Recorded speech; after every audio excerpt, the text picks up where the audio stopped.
But the biggest factor was whether or not millions of Bond fans would be willing to accept such a radical departure after more than 4 decades of Connery clones.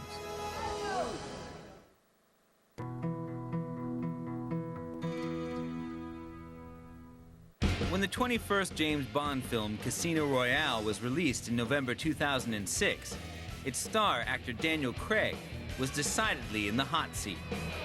While the producers and Craig had braced themselves for the reaction of the audience and critics, when it came, it may not have been quite what they were expecting.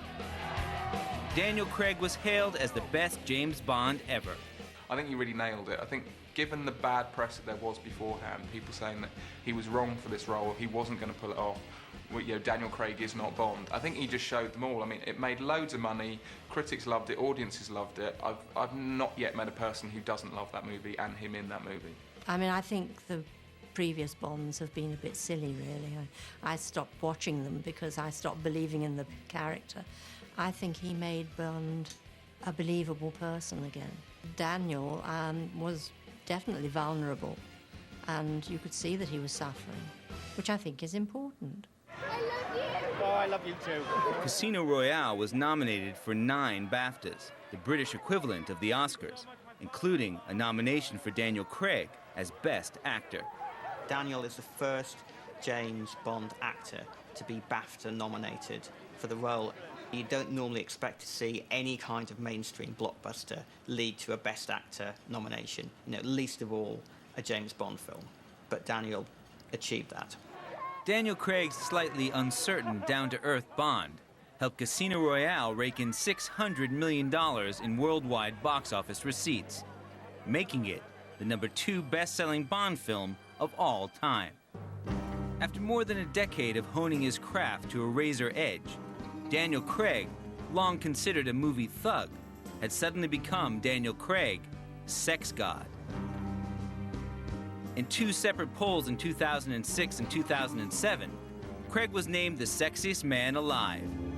I think sort of sexuality is something that you don't sort of try and push out there. You either have it or you don't. He's confident in himself, he's confident in his sexuality, and he's confident in playing roles which are about sex, they're about love, they're about intimacy, and they don't just look like he's being kind of beefcake. All the attention overwhelmed the notoriously publicity-shy Craig, causing him to grow a beard, just to keep from being mobbed by fans and paparazzi.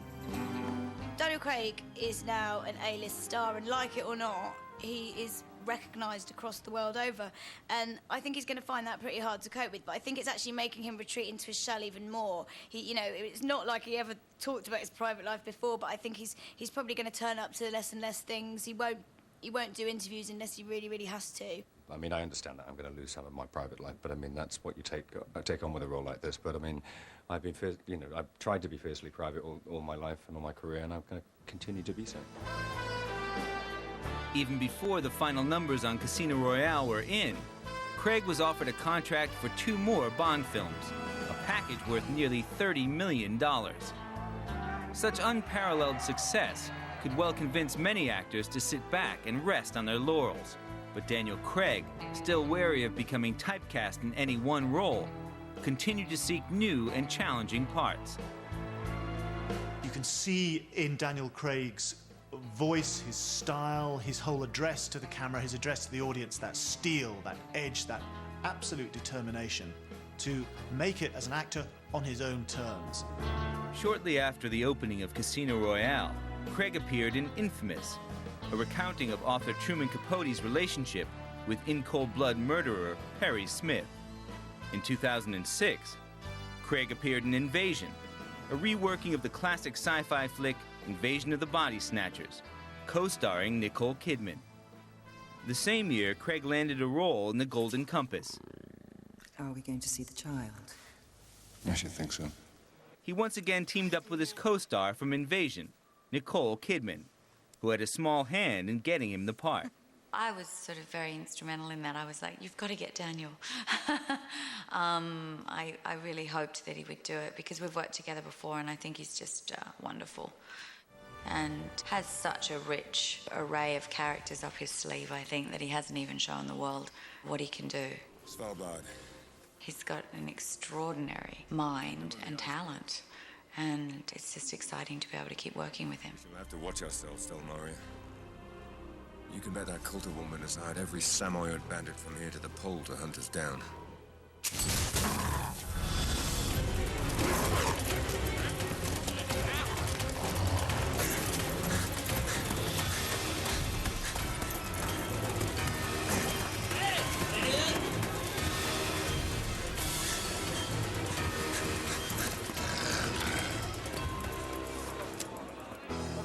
Whatever role he now plays, he will never get too far away from 007.